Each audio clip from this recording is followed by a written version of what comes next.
તો લાસ્ટ લેક્ચરની અંદર વિદ્યાર્થી મિત્રો આપણે સંતુલન અચળાંકના અનુપ્રયોગો 3 છે એ સંતુલન અચળાંકના અનુપ્રયોગોની વાત કરી કે ભાઈ પ્રક્રિયા માટેનું પ્રમાણ માટેનું પ્રાકકથન, પ્રક્રિયાની દિશાનું પ્રાકકથન અને છેલ્લે આપણે વાત કરી હતી કે સંતુલન સાંદ્રતા ગણવી. તો એ છેલ્લે મેં તમને કીધું હતું કે આપણે જે 5 તબક્કાઓ છે એ જ તબક્કાનો ઉપયોગ કરી અને આપણે શું કરવાનું છે તો સંતુલન સમયે છે એ સાંદ્રતા ગણવાની છે. ઓકે, હાલો. તો કોયડો 7.5 છે તો એવા દાખલાઓ આગળ આપણે 2 ગણી ગયા છીએ. તો એની અંદર આપણે વાત કરીએ તો કોયડો છે એ 7.8. તો કોયડો 7.8 આપણે સમજવો છે તો એની અંદર તમને એમ કીધું છે કે ભાઈ 13.8 ગ્રામ N2O4 1 લીટર કદના પ્રક્રિયા પાત્રમાં 400 કેલ્વિન તાપમાને લેવામાં આવ્યો અને સંતુલન પ્રાપ્ત થવા દીધું.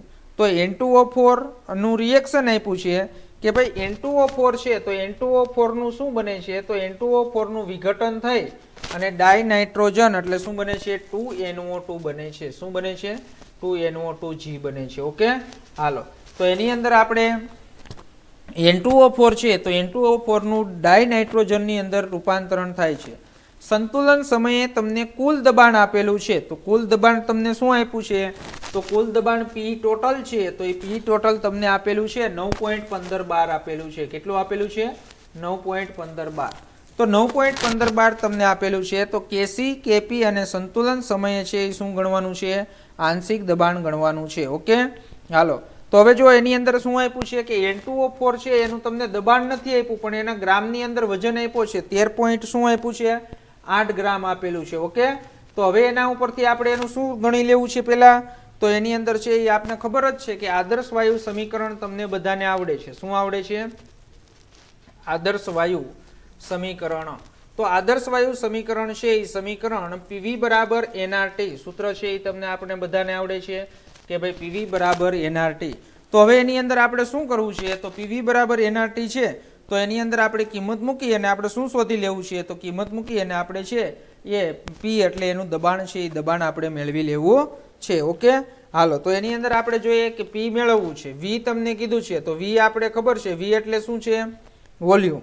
તો વોલ્યુમ તમને ખબર છે કેટલું લીધું છે તો વોલ્યુમ છે કેટલું લીધું છે 1 લીટર. શું લીધું છે 1 લીટર. ઓકે, પછી આપણે એની અંદર જોઈએ મોલ N તો N એટલે મોલ તો મોલ એટલે વજનના છેદમાં શું થાય આણ્વીય દળ. તો વજન આપ્યો છે તમને કેટલો આપ્યો છે 13.8 ગ્રામ. ઓકે, છેદમાં તમને એનું શું આપ્યું છે આણ્વીય દળ. તો આણ્વીય દળ N2O4 નું ગણો એટલે ઓક્સિજન છે એ કેટલા છે 4 એટલે 16 ચોક 64 અને N2 2 એટલે N2 છે એ 14 એટલે 92 ગ્રામ પ્રતિ મોલ. ઓકે, 92 ગ્રામ પ્રતિ મોલ. તો આપને છે એ શું મળશે તો એના મોલ મળશે. તો મોલ કેટલા મળશે તો 0.15 મોલ. ઓકે, હાલ. હવે એની અંદર R એટલે વાયુ અચળાંક છે તો એની અંદર તમને ખબર છે 0.083 R ઇક્વલ ટુ તમારે શું લેવાનું છે તો કે ભાઈ 0.083 આપણે આગળના ચેપ્ટરની અંદર વાત કરી છે 12 litre mall inverse kelvin inverse. 12 litre mall inverse અને કેલ્વિન ઇનવર્સ. તો હવે એની અંદર આપને છે તાપમાન આપેલું છે તો તાપમાન કેટલા કેલ્વિન આપ્યું છે તો તાપમાન છે કેટલા કેલ્વિન આપ્યું છે 400 કેલ્વિન. ઓકે, તો હવે આપણે PV બરાબર સૂત્રની અંદર મૂકી દઈએ તો P ઇક્વલ ટુ શું થઈ જશે nRT upon V. તો P equal to N mall કેટલા મળ્યા આપને 0.15 મોલ. R છે એની કિંમત કેટલી છે તો R ની કિંમત છે 0.083 12 litre mall inverse kelvin inverse mall inverse kelvin inverse અને T તાપમાન. તો તાપમાન છે એ કેટલું આપ્યું છે આપણે 400 કેલ્વિન. કેટલું આપ્યું છે 400 કેલ્વિન. ઓકે, છેદમાં તો છેદમાં શું થશે તો છેદમાં V 1 લીટર. હવે જો મોલ ઇનવર્સ કેન્સલ, પછી કેલ્વિન ઇનવર્સ કેલ્વિન કેન્સલ, પછી લીટર કેન્સલ. તો શું હોય તો એકમ 12. તો આની તમે ગણતરી કરશો સાદુરૂપ આપશો તો સાદુરૂપ આપતા તમને શું મળશે 4.98 એટલે શરૂઆતનું દબાણ તમારે N2O4 નું શરૂઆતનું દબાણ છે એ કેટલું આવી ગયું તો શરૂઆતનું દબાણ છે એ 4.98 તમને મળી ગયું. ઓકે, સમજણ પડી ગઈ અહીંયા સુધી? હાલો હવે આપણે એની અંદર રિએક્શન લખી અને જેમ આગળના દાખલાઓ ગણ્યા છે એ પ્રમાણે જ આપણે અહીં દાખલાઓ ગણવાના છીએ. તો એની અંદર આપણે કે ભાઈ N2O4 છે તો N2O4 નું વિઘટન થઈ અને આપણે શું મળે છે તો N2O4 નું વિઘટન થઈ અને આપણે 2NO2 નાઇટ્રોજન ડાયોક્સાઇડ આપે છે. શું આપે છે? 2NO2 nitrogen dioxide. તો હવે એની અંદર આપણે શું લખતા હતા અહીંયા પેલા પ્રારંભિક દબાણ. શું લખતા હતા આપણે? પ્રારંભિક દબાણ. તો આપણે લખ્યું પ્રારંભિક દબાણ. તો પ્રારંભિક દબાણ છે એ તમે હમણાં મેળવ્યું 4.9812. તમે N2O4 નું છે એ શું મેળવ્યું? પ્રારંભિક દબાણ. હજી પ્રક્રિયા છે એ શરૂઆત જ ન થઈ હોય, તે નિપજ ન બની હોય તો આ NO2 નું દબાણ તમે ત્યાં શું કહી શકો? 0.12. પછી આપણે અહીંયા લખતા હતા, જો ટેક્સ્ટ બુકમાં ડાયરેક્ટ આપ્યું, હું અહીં તમને સમજાવું છું. સંતુલન સમયે પહોંચવા માટે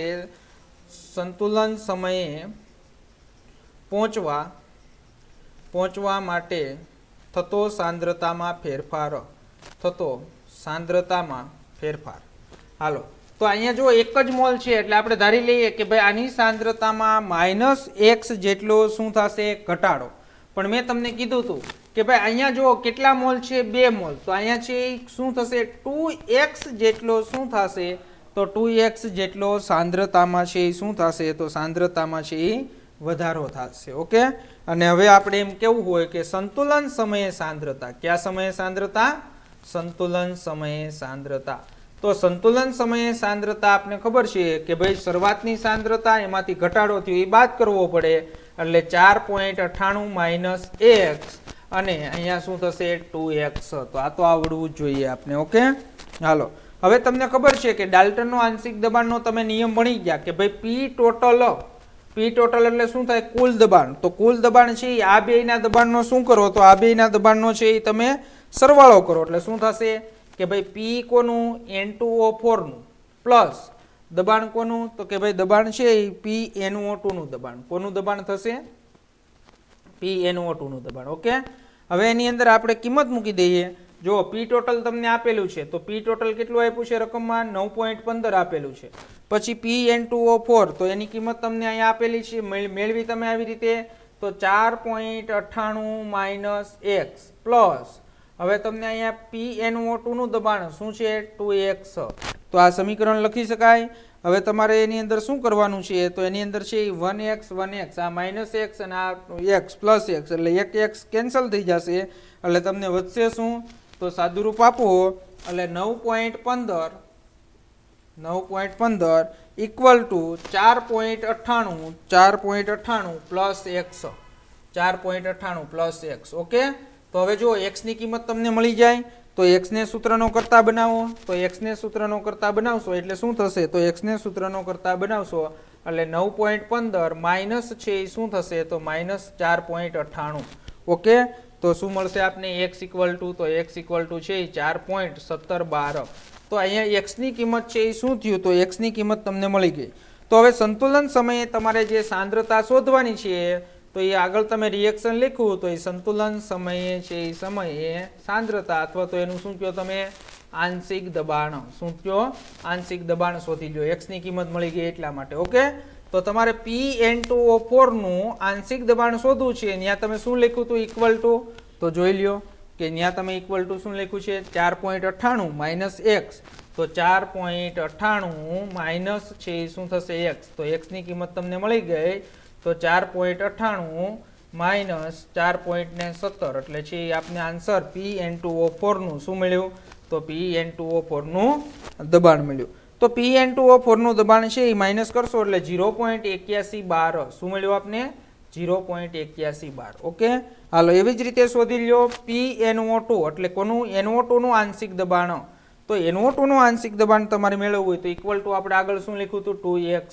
એટલે શું થશે? 2 ગુણ્યા x ની કિંમત તમે મેળવી 4.17 એટલે ઇક્વલ ટુ શું થશે?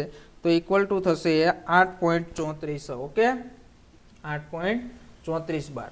હાલો સંતુલન સમયે તમને પ્રક્રિયક અને નિપજની સાંદ્રતા મળી ગઈ.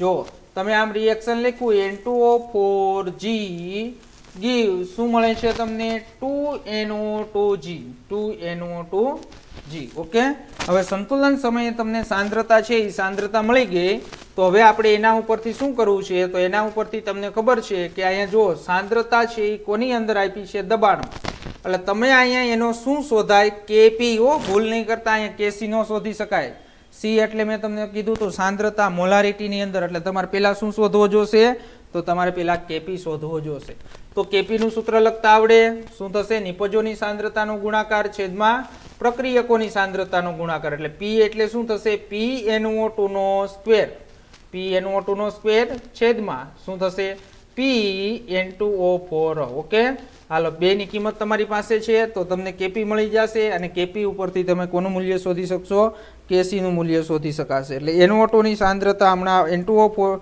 NO2 ની સાંદ્રતા 8.34 મેળવી એટલે શું થશે 8.34 નો શું થશે સ્ક્વેર છેદમાં તો છેદમાં PN2O4 તો PN2O4 એટલે શું થઈ જશે 0 પોઈન્ટ છે એ 0.81 તો કેપી ઇક્વલ ટુ શું થશે તો કેપી ઇક્વલ ટુ થશે 85.87 શું થશે 85.87 હાલો કેપી મળી ગયો હવે કેપી નું સૂત્ર આપણે આગળ મેં તમને ખાસ કીધું હતું કે ભાઈ કેપી ઇક્વલ ટુ શું થશે KC KP equal to KC RT અને આરટી નો ઘાતાંક શું થશે ડેલ્ટા એનજી પણ ડેલ્ટા એનજી તમને શોધતા આવડવો જોઈએ શું થાય પ્રક્રિયકોના કુલ મોલ માઇનસ નિપજોના કુલ મોલ તો હવે આપણે સૂત્રનો કરતા કોને બનાવશું કેસી ને હાલો કેપી ની કિંમત મૂકી દઈએ 85 પોઈન્ટ કેટલા થયા 87 ઇક્વલ ટુ કેસી તો કેસી ની કિંમત આપણે આરટી તો આરટી છે એટલે આગળ કીધું 0.083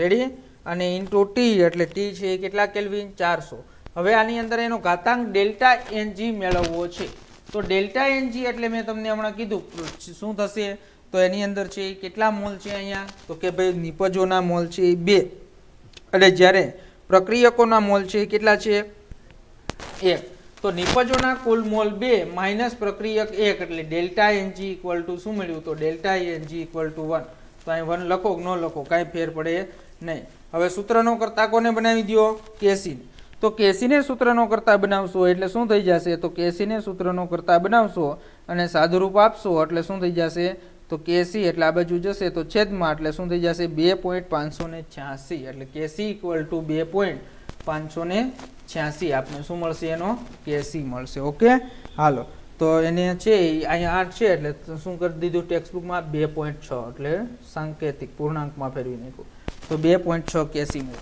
તો આવા પણ દાખલા પૂછાય તો તમને આવડવા જોઈએ ઓકે હાલો તો એની અંદર હવે આપણે સંતુલન અચળાંક જે ભણ્યા તો એ સંતુલન અચળાંકના જે અનુપ્રયોગો છે તો એ અનુપ્રયોગોની આપણે વાત કરી હવે ત્યાર પછી આપણે એની અંદર આગળ અભ્યાસ કરીએ તો આગળ આપણે વાત કરવી છે તો એની અંદર આગળનો ટોપિક વિષમાંક સંતુલન સમાંક સંતુલન પૂરું કર્યું ઓકે હવે ત્યાર પછીનો જો તમે ટેક્સ્ટબુકની અંદર જોશો સંતુલન અચળાંક કે પ્રક્રિયા ભાગફળ ક્યુ અને ગિબ્સ ઉર્જા જી વચ્ચેનો સંબંધ તો એ સંબંધ આપણે અત્યારે અહીંયા ભણવાનો નથી એટલે એ છે એનો દાખલો 7.10 7.11 તો એનો આપણે અહીંયા અભ્યાસ લગભગ કરવાનો નથી જોઈ લો 1 મિનિટ તો એ કરવાનો નથી અને એ જો તમારે 5મા ચેપ્ટરની અંદર છે એ રાસાયણિક ઉષ્માગતિશાસ્ત્ર ચેપ્ટર છે તો એ ઉષ્માગતિશાસ્ત્ર ચેપ્ટરની અંદર તમારે આવશે ડેલ્ટા જી ગિબ્સ મુક્ત ઉર્જા એટલે એનો અત્યારે આમ થાય અભ્યાસ છે એ અભ્યાસ આપણે અહીંયા કરવાનો નથી ઓકે હવે ત્યાર પછીનો જે ટોપિક છે તો ત્યાર પછીનો ટોપિક તમારે સંતુલનને અસર કરતા 5 પરિબળો છે તો એમાંથી આપણે જોઈ લઈએ કે ભાઈ કેટલા પરિબળોનો અભ્યાસ કરવાનો છે તો સંતુલન છે જો 7.7 તો કમ્પ્લીટ આપણે કરવાનું જ નથી હો તો 7.7 છે એ તો આપણે કરવાનું જ નથી તો એની અંદર 7.8 છે તો એ 7.8 જોઈ લો 1 મિનિટ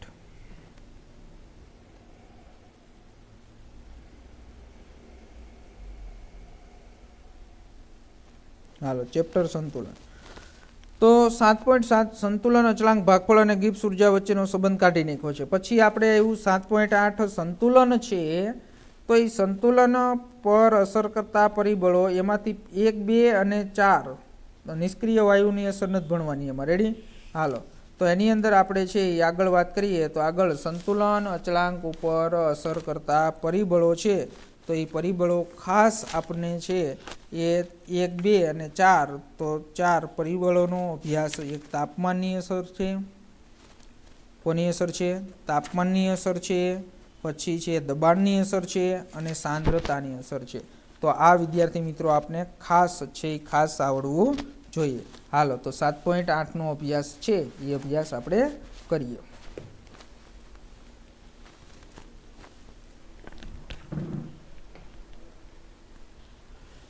આપણો ટોપિક 7.8. તો 7.8ની અંદર સંતુલનને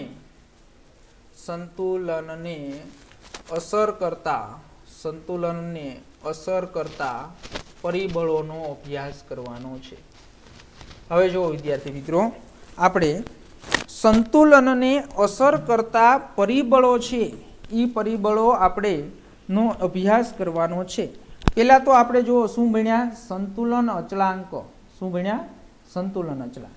તો સંતુલન અચળાંકની આપણે વાત કરી તો સંતુલન અચળાંકની તમારે શું કરવું હોય? વ્યાખ્યા આપવી હોય તો સંતુલન અચળાંકની વ્યાખ્યા તમે શું આપતા વિદ્યાર્થી મિત્રો? નિપજોની સાંદ્રતાનો ગુણાકાર છેદમાં પ્રક્રિયકોની સાંદ્રતાનો ગુણાકાર. રેડી?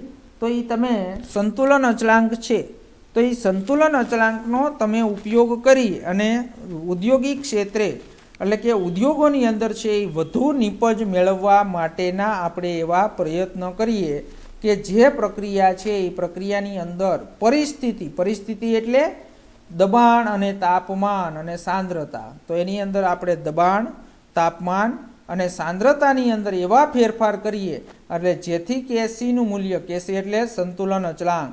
સંતુલન અચળાંક આપણે આગળ વાતે કરી દીધી હતી કે ભાઈ સંતુલન અચળાંકનું જેટલું મૂલ્ય વધારે એટલું નિપજોનું પ્રમાણ કેવું થાય? વધારે. તો આપણે સંતુલન અચળાંક છે તો એ સંતુલનની આપણે વાત કરીએ તો સંતુલન અચળાંકનું જેટલું મૂલ્ય આપને વધારે મળશે એટલી આપણે નિપજ છે એ ઉદ્યોગોની અંદર છે એ આપણે વધારે મેળવી શકાશે. ઓકે, તો એની અંદર છે એ આપણે બધાને ખબર જ છે કે ભાઈ ઔદ્યોગિક ક્ષેત્રે આપણે વાત કરતા હોય તો ઔદ્યોગિક ક્ષેત્રે આપણે પ્રક્રિયકોમાંથી છે એ વધુ પ્રમાણની અંદર નિપજ મેળવવા માટે આપને ખબર છે ખર્ચ કેવો થવો જોઈએ ઔદ્યોગિક ક્ષેત્રે? કે ભાઈ ખર્ચ છે એ ઓછો થવો જોઈએ અને નિપજ છે એ નિપજ કેવી મળવી જોઈએ? તો નિપજ છે એ આપને વધારે મળવી જોઈએ. તો એના માટે આપણે એવી પરિસ્થિતિ પ્રક્રિયા છે એ પ્રક્રિયાની અંદર તમે સાંદ્રતા, દબાણ અને તાપમાન એવી પરિસ્થિતિ તમે છે એ સેટ કરો જેના કારણે આપણે છે એ સંતુલન અચળાંક વધારે મળે અને એના કારણે આપણે નિપજનું પ્રમાણ છે એ શું કરી શકાય? તો નિપજનું પ્રમાણ વધારી શકાય. ઓકે, તો હવે આપણે એની અંદર તમને બધાને ખબર છે કે ભાઈ આપણે એક પ્રક્રિયાનું ઉદાહરણ લઈએ કે હેબર પદ્ધતિ. તો હેબર પદ્ધતિનો ઉપયોગ ક્યાં થાય છે? તો હેબર પદ્ધતિનો ઉપયોગ છે NH3 એટલે શું થશે? એમોનિયા વાયુની બનાવટમાં. કોની અંદર થશે? એમોનિયા વાયુની. તો હેબર પદ્ધતિનો ઉપયોગ છે એ આપણે એમોનિયા વાયુની બનાવટની અંદર કરીએ છીએ. તો તમને બધાને ખબર હોય કે ભાઈ આ જે એમોનિયા છે તો એમોનિયાનો છે એ બહોળા પ્રમાણની અંદર ખાતર બનાવવાની અંદર ઉપયોગ થાય છે. તો એની અંદર પ્રક્રિયા પણ આપણે લખીએ કે ભાઈ N2 વાયુ સાથે 3H2 વાયુની પ્રક્રિયા કરો તો પ્રક્રિયા કરતા આપણે શું મળે છે? 2NH3 વાયુ મળે છે, એમોનિયા વાયુ. કયો વાયુ મળે છે આપને? એમોનિયા. તો એમોનિયા વાયુ જે આપને મળે છે તો એમોનિયા વાયુની આપણે વાત કરીએ તો એમોનિયાની અંદર છે વિશ્વનું એમોનિયા કેટલું વાર્ષિક બનાવે છે? 100 મિલિયન ટન. તો એ 100 મિલિયન ટન છે એ આપણે એમોનિયા વાયુ છે એ બનાવીએ છીએ. તો એની અંદર વિદ્યાર્થી મિત્રો આપણે અહીંયા તાપમાન અને દબાણ છે તો એ દબાણ અહીંયા પરિસ્થિતિ એવી પ્રમાણે સેટ કરવાની છે કે તાપમાન અને દબાણ. તો તાપમાન અને દબાણ એવી રીતે તમે છે એ નક્કી કરો જેના કારણે છે એ શું થાય? તો જેના કારણે નિપજનું પ્રમાણ છે એ વધારી શકાય. એટલે એની અંદર જુદી જુદી પરિસ્થિતિઓ છે એ પરિસ્થિતિઓના આપણે પ્રયોગ કરી અને નિપજ છે એ વધારેમાં વધારે જે પરિસ્થિતિની અંદર મેળવી શકાતી હોય તેવી પરિસ્થિતિનો આપણે ઉપયોગ કરી અને નિપજ છે એ વધારે પ્રમાણની અંદર મેળવવાની છે. તો એ નિપજની વધારે પ્રમાણ મેળવવા માટે આપણે એની અંદર છે એ શું કરવાનું છે? તો તાપમાન, દબાણ અને સાંદ્રતામાં ફેરફાર કરી અને આપણે મેળવી શકાશે. કેવી રીતે મેળવી શકાશે એ બધાય આપણે પોઈન્ટ ભણશું એટલે ઓટોમેટિક તમને ખ્યાલ આવી જશે. પણ હવે જે આપણે એક સેટરિયલનો સિદ્ધાંતનો અભ્યાસ કરવાનો છે અને એ સેટરિયલના સિદ્ધાંત ઉપરથી આ બધાય પરિબળો આપણે ભણવાના છે. તો સેટેરિયલનો સિદ્ધાંત, કયો સિદ્ધાંત ભણવાનો છે આપણે? સેટેલિયરનો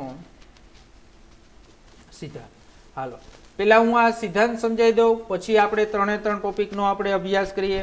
તો સેટેરિયલનો સિદ્ધાંત શું નિવેદિત કરે છે કે પ્રણાલીની, શું કહું છું, પ્રણાલીની સંતુલન. તો પ્રણાલીની છે એ પ્રણાલીની સંતુલન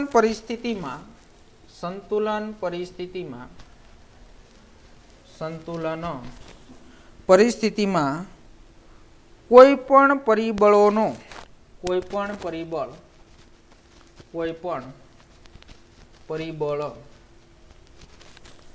તો કોઈ પણ પરિબળ છે એ પરિબળોનો ફેરફાર, કોઈ પણ પરિબળોનો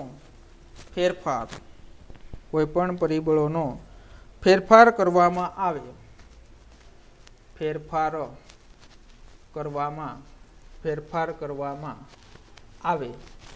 કોઈ પણ પરિબળોનો ફેરફાર કરવામાં આવે તો પ્રણાલી આ અસરને શું કરશે? ઓછી. તો આ અસરને ઓછી કરશે અથવા ફેરફારની અસરોનો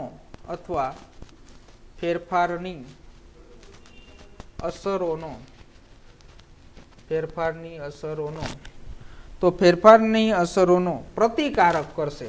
શું કરશે? પ્રતિકારક કરશે. હાલો હવે જો આ નિયમ આપણે જોઈએ કે ભાઈ કોઈ પણ છે એ સંતુલન, કોઈ પણ પ્રણાલી છે, ધારો કે હું તમને એમ કહું કે કોઈ પણ રિએક્શન આપણે લખવું હોય, એ રિએક્શનની અંદર આપણે એમ કહીએ કે અહીંયા સંતુલન સ્થપાઈ ગયું છે. શું થયું છે? અહીંયા સંતુલન છે એ સંતુલન સ્થપાઈ ગયું છે. તો સંતુલન સ્થપાઈ ગયું હોય પછી આપણે એના એવા પરિબળોની અંદર ફેરફાર કરવામાં આવે. એટલે જો શું લખ્યું? પ્રણાલીની સંતુલન પરિસ્થિતિમાં કોઈ પણ પરિબળનો ફેરફાર. પરિબળો એટલે શું આપણે લેશું ત્યાં? તાપમાન, દબાણ, સાંદ્રતા, ઉદ્દીપક અને નિષ્ક્રિય વાયુ. એટલે આ 5 છે, પણ 5 આપણે નથી ભણવાના, આપણે 3 જ અભ્યાસ કરવાનો છે: તાપમાન, સાંદ્રતા અને છે એ દબાણ. ઓકે હાલો, તો એ ફેરફાર કરવામાં આવે તો પ્રણાલી છે એ પ્રણાલી આ અસરને શું કરશે? તો પ્રણાલી છે આ અસરને છે ઓછી કરશે અથવા જે ફેરફાર છે એ ફેરફારનો શું કરશે? પ્રતિકારક કરશે. એટલે વળી પાછું શું થાય? ત્યાં નવું સંતુલન છે એ નવું સંતુલન સ્થપાશે. એટલે અત્યારે તો આપણે આ ખાલી નિયમ છે એ આમ વાંચવાનો જ છે, પણ એ સમજવાનું ક્યારે કે ભાઈ આ બધા આપણે હમણાં છે એ સાંદ્રતાની ફેરફારનો અસર, તો બધા જે અસર આપણે ભણશું એટલે તમને ઓટોમેટિક છે એ ઓટોમેટિક તમને આ નિયમ છે એ સમજાઈ જશે. ઓકે હાલો, તો હવે એની અંદર આપણે વાત કરવાની છે. તો પહેલી આપણે છે એ વાત કરીએ તો પહેલી સાંદ્રતા છે એના ફેરફારની અસર છે એ અસરની આપણે વાત કરીએ. હાલો, તો એની અંદર પહેલું સમજીએ આપણે. તો પહેલું પરિબળ છે, તો પહેલા પરિબળની અંદર વાત કરીએ તો પહેલું પરિબળ વિદ્યાર્થી મિત્રો આપણે ભણવાનું છે સાંદ્રતા ફેરફારની અસર. શું ભણવાનું છે? સાંદ્રતા ફેરફારની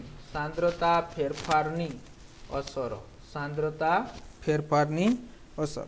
તો સાંદ્રતા ફેરફારની અસરની વાત કરીએ તો એની અંદર આપણે છે કોઈ પણ પ્રક્રિયા હોય તો એ પ્રક્રિયાની અંદર સંતુલન સ્થપાઈ ગયા પછી જો એની સાંદ્રતા ફેરફાર કરવામાં આવે તો સેટેરિયલના સિદ્ધાંત પ્રમાણે તેનો શું કરશે? જે તમે ફેરફાર કર્યો છે એનો પ્રતિકારક કરશે અથવા તો તેની અસરને છે એ શું કરશે? ઓછી કરશે. ઓકે હાલો, તો હવે એની અંદર આપણે એક ઉદાહરણ આપણે છે એ ઉદાહરણ અથવા એક હું તમને સામાન્ય પ્રક્રિયા લઈ અને સમજાવું છું કે AG પ્લસ BG ગીવ શું થશે? C plus D.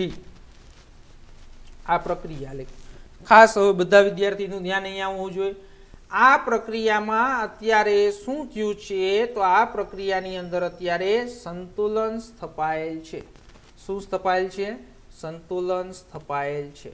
તો જો સંતુલન સ્થપાયેલ હોય તો હવે આપણે આની અંદર શું કરવું છે? તો આની સાંદ્રતામાં ફેરફાર કરવો છે. તો સાંદ્રતાની અંદર જો આપણે જે ફેરફાર કરીએ તો તે ફેરફાર લ-સેટરિયલના સિદ્ધાંત પ્રમાણે શું થશે? તો લ-સેટરિયલના સિદ્ધાંત પ્રમાણે તેની અસર છે કેવી થશે? અસર ઓછી થશે. તો એ અસર છે ઓછી થાય અથવા તો તેનો પ્રતિકારક કરશે. એટલે હવે આપણે સમજવું છે. તો હવે આપણે તમને હું જો ખાસ અહીંયા સંતુલન સ્થપાઈ ગયું છે આ પ્રણાલીમાં. હવે આ પ્રક્રિયામાં શું હું કરું છું? તો આ પ્રક્રિયામાં સંતુલન સ્થપાઈ ગયા પછી નિપજને, ખાસ અહીંયા ધ્યાન રાખજો, નિપજને દૂર કરું છું. શું કરું છું? નિપજને દૂર કરીએ છીએ આપણે. તો નિપજને દૂર કરવામાં આવે છે. તો સંતુલન સ્થપાઈ ગયા પછી જો નિપજને દૂર કરો એટલે નિપજ જે તમે દૂર કરી તો સંતુલન આપણે લ-સેટરિયલનો સિદ્ધાંત આપણે કીધો કે ભાઈ જે ફેરફાર તમે કરો છો એ ફેરફારની અસર ઓછી કરશે અથવા એનો પ્રતિકારક કરશે. તો જો તમે નિપજોને શું કરો? દૂર કરો. તો નિપજોને દૂર કરવામાં આવશે તો શું થશે? તો એની અંદર અહીંયા પહેલું આપણે એમ કહીએ તો પહેલું પરિબળ હું તમને સમજાવું છું કે નિપજને દૂર કરવામાં આવે. શું આવે? નિપજને દૂર કરવામાં. ઓકે. અથવા શું આપણે વાત કરવી છે? અથવા. હાલો હવે નિપજોને દૂર કરવાનું ભૂલી જાઓ તમે. અત્યારે આપણે હવે નિપજને દૂર નથી કરતા, આખું પછી સમજાવું. હવે અહીંયા a પ્લસ બી શું છે? પ્રક્રિયકો છે. શું છે? પ્રક્રિયકો. તો હવે વિદ્યાર્થી મિત્રો આ પ્રક્રિયકો હોય તો હવે તમે આમાં પ્રક્રિયકો સંતુલન સ્થપાઈ ગયા પછી ઉમેરો છો તો આ બે બાબત એક જ થાય. હો, તમે પ્રક્રિયકોની સાંદ્રતા વધારો અથવા તો તમે નિપજને દૂર કરી નાખો તો એ બે બાબત એક જ થાય. એટલે નિપજને દૂર કરવામાં આવે અથવા પ્રક્રિયકને છે એ પ્રક્રિયકને ઉમેરવામાં આવે. શું કરવામાં આવે? પ્રક્રિયકને છે એ ઉમેરવામાં, પ્રક્રિયકને ઉમેરવામાં આવે તો લ-સેટરિયલના સિદ્ધાંત પ્રમાણે, તો લ-સેટરિયલના સિદ્ધાંત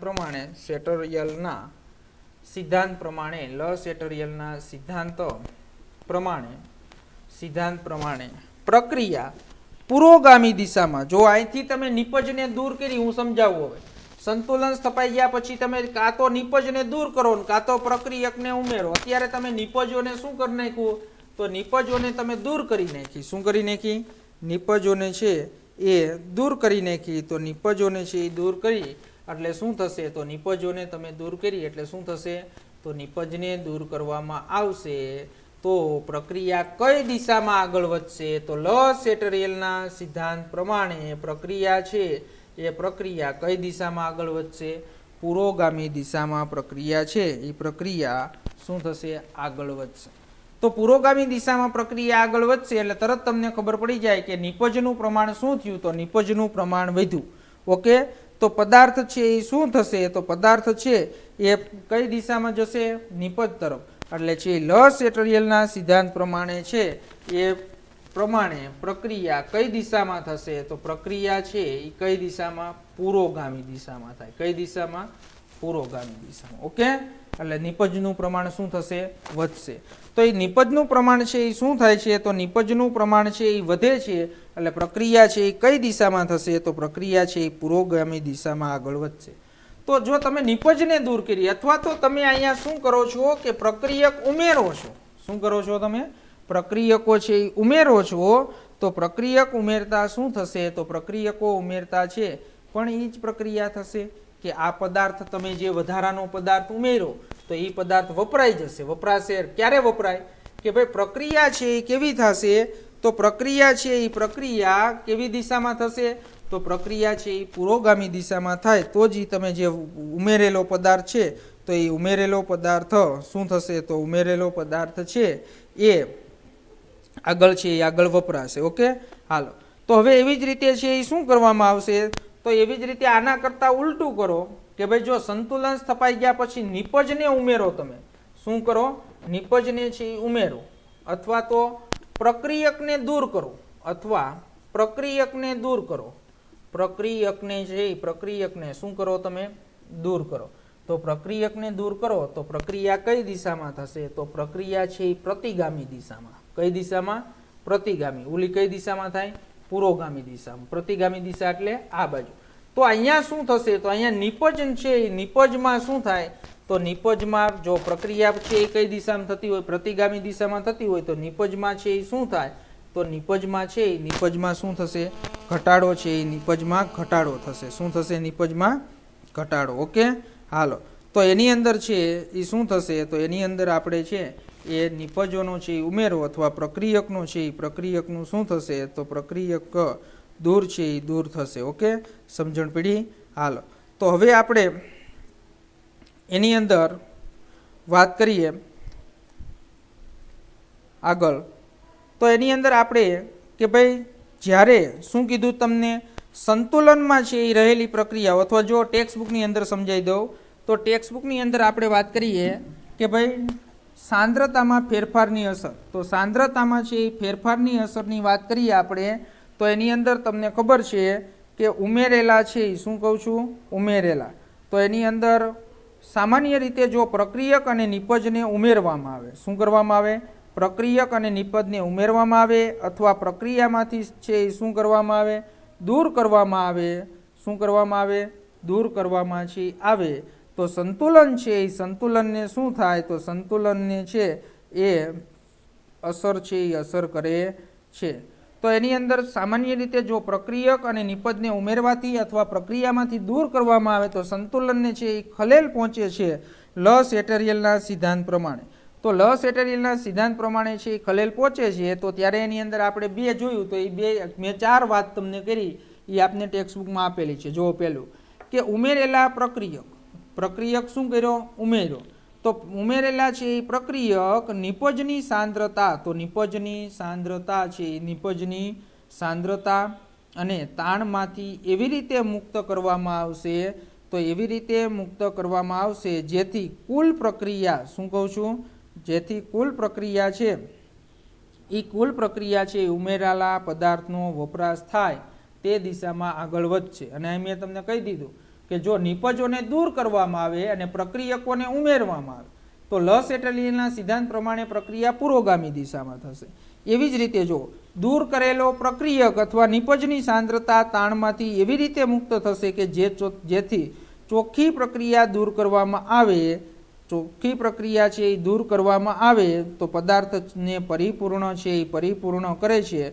અથવા બીજા શબ્દમાં કહીએ તો જ્યારે સંતુલનમાં રહેલી પ્રક્રિયાઓમાં કોઈપણ પ્રક્રિયક કે નિપજની સાંદ્રતામાં ફેરફાર કરવામાં આવે તો પ્રક્રિયા મિશ્રણનું સહઘટન એવી રીતે બદલાશે કે સાંદ્રતા ફેરફારની અસર કેવી થાય? ન્યૂનતમ. તો એ આપણે શું ભણી ગયા? તો એ આપણે લ સેટેરિયલનો સિદ્ધાંત ભણી ગયા. ઓકે, હવે આપણે શું કરીએ? તો એની અંદર છે એ શું કરીએ? તો લ સેટેરિયલનો સિદ્ધાંત આપણે ભણી ગયા. તો એની અંદર આપણે એક ઉદાહરણ આપ્યું છે અને એ ઉદાહરણ ઉપરથી તમને સ્પષ્ટ થશે અને તમને સમજાશે કે ભાઈ ડાયહાઇડ્રોજન H2 વાયુ સાથે કોની પ્રક્રિયા કરો છો? I2 વાયુ. તો I2 વાયુ સાથે પ્રક્રિયા કરો છો ત્યારે શું મળે છે? તો કે ભાઈ 2HIG મળે છે. શું મળે છે આપને? Hydrogen iodide. તો હવે જો આની અંદર છે એ શું થશે? તો જો તમે છે એ H2 છે, શું છે? H2. તો એ H2 ને છે એ સંતુલને ઉમેરવામાં આવે. કોને ઉમેરો છો? જો આની અંદર સંતુલન સ્થપાઈ ગયું છે. હવે મેં તમને સમજાવી દીધું. હવે ટેક્સ્ટબુકમાં તમારે જોવું ન પડે કે H2 છે એ શું કરવામાં આવે? ઉમેરવામાં આવે. H2 છે એ શું કરવામાં આવે? ઉમેરવામાં આવે. તો H2 છે એ ઉમેરવામાં આવે છે. તો H2 છે એ ઉમેરવામાં આવે એટલે તરત જ તમને ખબર પડી જાય કે ભાઈ H2 છે એ શું છે? તો H2 છે એ પ્રક્રિયક છે. હવે સંતુલન સમય પછી તમે જો પ્રક્રિયક છે એ શું કરો? તો પ્રક્રિયક છે એ ઉમેરો તમે. તો સંતુલન પછી છે એ પ્રક્રિયક ઉમેરવામાં આવશે તો તમારું આ જે સંતુલન સ્થપાઈ ગયું હતું એની અંદર ખલેલ પહોંચે. અને હવે આ પ્રક્રિયા કેવી રીતે આગળ વધશે? પુરોગામી દિશામાં આગળ વધે, પ્રતિગામી? જો ખાસ સમજો શબ્દ કે આ વધારાનો જે તમે H2 ઉમેરો એની અસર ઓછી થવી જોઈએ. આપણે લ સેટેરિયલ ભાઈ એવું કીધું ને કે આની અસર ઓછી થવી જોઈએ. તો આ H2 વધારાનો તમે જે ઉમેરો ને એ વપરાવવો જોઈએ. શું થવો જોઈએ? વપરાવવો જોઈએ. તો એ ક્યારે વપરાવવો જોઈએ કે પ્રક્રિયા કઈ દિશામાં થાય? પુરોગામી દિશામાં, એટલે કઈ બાજુ? નિપજ તરફ થાય. તો પ્રક્રિયા છે એ પ્રક્રિયા કઈ દિશામાં થશે? તો પ્રક્રિયા છે એ પુરોગામી દિશામાં આગળ વધશે. કઈ દિશામાં? એટલે જમણી બાજુ. એટલે પુરોગામી પ્રક્રિયા છે એ પુરોગામી દિશામાં શું થશે? તો પુરોગામી દિશામાં છે એ દિશામાં આગળ વધશે. શું થશે? પુરોગામી દિશામાં આગળ વધશે. ઓકે, સમજણ પડી ગઈ. અને H2 વધારે જે ઉમેરો એ વધારે I2 સાથે પ્રક્રિયા કરી અને વધારે શું બનાવશે? તો વધારે હાઇડ્રોજન આયોડાઇડ બનાવશે. અને પ્રક્રિયા છે એ પુરોગામી દિશામાં લ સેટરિયલના સિદ્ધાંત પ્રમાણે છે એ આગળ વધશે. ઓકે, તો જ્યારે પ્રક્રિયક કે નિપજ ઉમેરવામાં આવે છે ત્યારે શું થશે? નવું સંતુલન સ્થપાશે. અને જેમાં પ્રક્રિયક કે નિપજની સાંદ્રતા તેના ઉમેર્યા પછી હંમેશા કેવી હશે? ઓછી હશે. અને પરંતુ પણ મૂળ મિશ્રણ કરતાં તો વધારે જ હોય. મૂળ મિશ્રણ એટલે કે સંતુલન સ્થપાઈ ગયું ને તે પહેલાં વધારે હોય, અને પણ ઉમેર્યા પછી છે એ કેવી હોય? તો ઉમેર્યા પછી છે એ કેવી હોય? ઓછી હોય. ઓકે, તો એના ઉપરથી હવે એનો આપણે શું સમજી લઈએ? ગ્રાફ સમજી લઈએ. ગ્રાફ ઉપરથી નહીં તમને વધારે ખ્યાલ આવી જાય. ઓકે, તો આ જે છે એ શું લેવાનું છે? તો અહીંયા છે એ આપણે આ સાંદ્રતા લઈએ. તો સાંદ્રતા અહીંયા હાઇડ્રોજન આયોડાઇડની સાંદ્રતા લઈએ, અહીંયા I2 ની સાંદ્રતા લઈએ, અને અહીંયા H2 ની સાંદ્રતા લઈએ. શેની સાંદ્રતા લઈએ? H2 ની સાંદ્રતા. ઓકે, હાલો. તો હવે એની અંદર આપણે વાત કરીએ કે તમને કે ભાઈ આ જે છે એ શું આપ્યું છે? કે અહીંયા હાઇડ્રોજન આયોડાઇડ, અહીંયા I2 ની સાંદ્રતા આપી છે, અને અહીંયા છે એ કોની આપી છે? H2 ની. તો અહીંયા તમારું જૂનું સંતુલન સ્થપાયેલું છે, એટલે કે સંતુલન સ્થપાયેલું છે. શું કર્યું છે અહીંયા? સંતુલન. તો અહીંયા શું સ્થપાઈ ગયું છે? તમારું સંતુલન. ઓકે, હવે જો હમણાં જ તમે જે ઉદાહરણ જોયું તેનો જ ગ્રાફ દોરું છો. તો હવે એની અંદર તમે કોણ ઉમેર્યું? તો આ I2 નથી ઉમેર્યો, HI નથી ઉમેર્યો, પણ તમે અહીંયા આટલી સાંદ્રતા કોની વધારી? તો કે ભાઈ આ H2 છે એની સાંદ્રતા તમે શું કર્યું? તો H2 ની સાંદ્રતામાં એટલો વધારો કર્યો. રેડી? હવે જેવો વધારો કર્યો તો શું થશે? જો ખાસ હવે સમજવાનું છે કે આટલી સાંદ્રતા તમે હવે સંતુલન સ્થપાઈ ગયા પછી તમે H2 ની સાંદ્રતામાં વધારો કર્યો, એટલે પ્રક્રિયા હવે છે એ કઈ દિશામાં? પુરોગામી દિશામાં આગળ વધશે. તો પુરોગામી દિશામાં આગળ વધશે તો તમને ખબર જ હોય કે એની સાંદ્રતામાં શું થાય? ઘટાડો. આની સાંદ્રતામાં શું થાય? પ્રક્રિયક છે ને એટલે એની સાંદ્રતામાં ઘટાડો. પણ જો આ નિપજ છે તો નિપજની સાંદ્રતામાં વધારો. તો આપણે એમ કહી શકાય કે અહીંયા શું સ્થપાઈ ગયું? તો અહીંયા સંતુલન સ્થપાઈ ગયું. શું સ્થપાઈ ગયું વિદ્યાર્થી મિત્રો? સંતુલન. તો અહીંયા છે એ સંતુલન સ્થપાઈ ગયું, પણ અહીંયા કયું સંતુલન સ્થપાઈ ગયું? નવું સંતુલન, જે આપણે ઉમેર્યા પછીનું કહું છું. તો અહીંયા છે એ નવું સંતુલન સ્થપાઈ ગયું. એટલે જો કે ભાઈ પ્રક્રિયક જે આપણે ઉમેરો તો એ આટલો ઉમેરો હતો, પણ સંતુલિત જો એની સાંદ્રતામાં શું થયું? એટલો ઘટાડો થયો. તો એની અંદર શું થયું? એના કરતાં છે એ ઉમેર્યા પછીની સાંદ્રતા ઘટશે, કારણ કે વપરાશે એટલે શું થશે? એની સાંદ્રતા છે એ ઘટશે. અને જ્યારે બીજા જે છે એની સાંદ્રતા છે એ શું થયું? તો જો પ્રક્રિયક હોય તો સાંદ્રતા ઘટે, નિપજ હોય તો સાંદ્રતા વધે. એટલે આની અંદર છે એ સંતુલન સ્થપાઈ ગયા પછી જો નિપજની સાંદ્રતા વધી. ઓકે, સમજાઈ ગયો ગ્રાફ? હવે આપણે આ જ પ્રક્રિયા હોય એનો ભાગફળ મેળવવો હોય તો QC લખતા જ બધાને આવડે ને, ખબર જ છે KC અને QC નું સૂત્ર કેવું છે? સરખું. તો એની અંદર શું થશે? HI નિપજ. તો HI ની સાંદ્રતાનો સ્ક્વેર છેદમાં શું થશે? H2 ની સાંદ્રતા અને ઇન્ટુ શું થશે? I2 ની સાંદ્રતા. એટલે અહીંયા આપણે છે એ મેળવવું હોય તો શું મેળવી શકાય? QC. ભાગફળ મેળવવું હોય તો એ ભાગફળ પણ મેળવી શકાય. તો સંતુલન સમયે તમે હાઇડ્રોજન ઉમેરો તો ઉમેરો એટલે QC નું મૂલ્ય છે એ QC નું મૂલ્ય KC કરતાં કેવું થઈ ગયું? તો QC નું મૂલ્ય KC કરતાં ઓછું. એટલે કોનું મૂલ્ય વધી ગયું? KC નું. તો આવી રીતે ફરીથી સંતુલન પ્રાપ્ત કરવા માટે તમને આગળ ભણી ગયા ને હમણાં જ ગયા લેક્ચરની અંદર, જો QC નું મૂલ્ય નાનું KC નું મોટું હોય તો પ્રક્રિયા કઈ દિશામાં થાય? પુરોગામી દિશામાં. કઈ દિશામાં? પુરોગામી છે. પુરોગામી દિશામાં પ્રક્રિયા થશે. તો પુરોગામી પ્રક્રિયાની દિશામાં થશે. અને આ જ પ્રમાણે જો તમે શું કરો તો આ જ પ્રમાણે છે વિદ્યાર્થી મિત્રો, તમને બધાને ખબર જ છે કે આ જ પ્રમાણે શું કર્યું તમે? અહીંયા પ્રક્રિયક ઉમેરો. જો તમારે પ્રક્રિયક ઉમેરવો ન હોય, પ્રક્રિયક ઉમેરવો ન હોય અને તમારે નિપજને દૂર કરવામાં આવે, શું કરવામાં આવે? નિપજને દૂર કરવામાં આવે તો પણ પ્રક્રિયા હંમેશા છે કઈ દિશામાં થશે?